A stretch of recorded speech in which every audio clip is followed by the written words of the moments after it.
भाई मेरे भाग में है ये, मैं एक ले जाता हूँ। तो उसने कहा कि देखिए भाग वाग नहीं है। तो उसने कहा कि देख इससे बढ़िया है कि इसमें दोस्त, भाई मुझे यहाँ पे ईश्वर ने भेजा है तेरे घर, और मेरी व्यवस्था ईश्वर कर रहा है। मैंने तुझसे थोड़ी कहा कि तू चार बना, तू चार क्यों बनाता, तू एक एक ही बना, खाते रहे। तू चार बना के रख देता है तो ईश्वर ने मुझे बता रखा। तो वो क्या इस बात को उत्तर देने के लिए कहता है कि मैं ईश्वर के पास ही जाता हूँ, मेरा इसका उत्तर है क्या, ये भाग क्या होती है और मेहनत क्या होती है। तो रवाना होता है घर से। जब वो घर से रवाना होता है तो रास्ते में रुकता है, तो एक गरीब कुटिया दिखाई देती है, उसमें वो पहुंच जाता है। गरीब कुटिया में पहुंचा, उसने कहा कि माता यहाँ पे मुझे रहने के लिए आज रात के लिए जगह मिल सकती है। उसने कहा बेटा आराम से रह सकता है।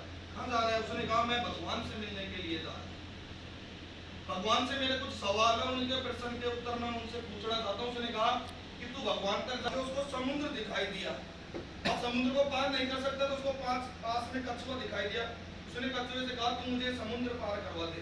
कछुए ने कहा समुद्र तो पार करवा दूंगा, लेकिन तू जा खा रहा है। उसने कहा मैं भगवान के पास जा रहा हूँ, मेरे कोई सवाल है, उसके उत्तर मुझे चाहिए।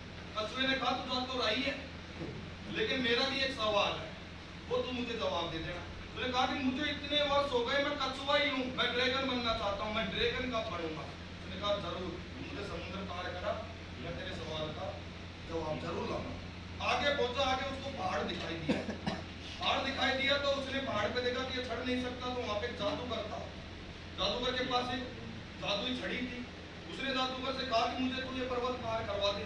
जादूगर ने कहा तू जा खड़ा। उसने कहा भगवान के पास, मेरे पास जादुई छड़ी है, मैं 1 मिनट नहीं दे सकता हूँ, मुझे ऐसे जाने की आवश्यकता नहीं है, लेकिन मेरा एक सवाल है, उसका उत्तर मुझे चाहिए। उसने कहा बिल्कुल। तो उसने कहा कि मैं जीवन भर जादूगर हूँ, मुझे मौत ही नहीं मिलती है, मुझे मृत्यु कब मिलेगी, मेरा जीवन यही है, मैं इस पर्वत पे बैठा रहता हूँ, मेरा कोई जीवन ही नहीं है, ना मुझसे कोई मिलने आता है, ना मेरी कोई इज्जत है, मैं जीवित हूँ, मर भी नहीं रहा हूँ। उसने कहा मैं जरूर पहुंच गया, पहुंच गया भगवान के बढ़ जाएगा, ड्रैगन बन जाएगा। जैसे ही कछुए ने वक्ष को हटाया, ड्रैगन बना। ड्रैगन बनते ही काफी मुद्राएं, हीरे जवाहरात मिले। उसने कहा तो मैं ड्रैगन बन गया, मैं क्या करूंगा इसका, ये लगा नहीं लगा। अरे कितना सोचने में समय बर्बाद कर रहे हो, उससे बढ़िया है खुद के लिए सोचो, अपने माँ बापों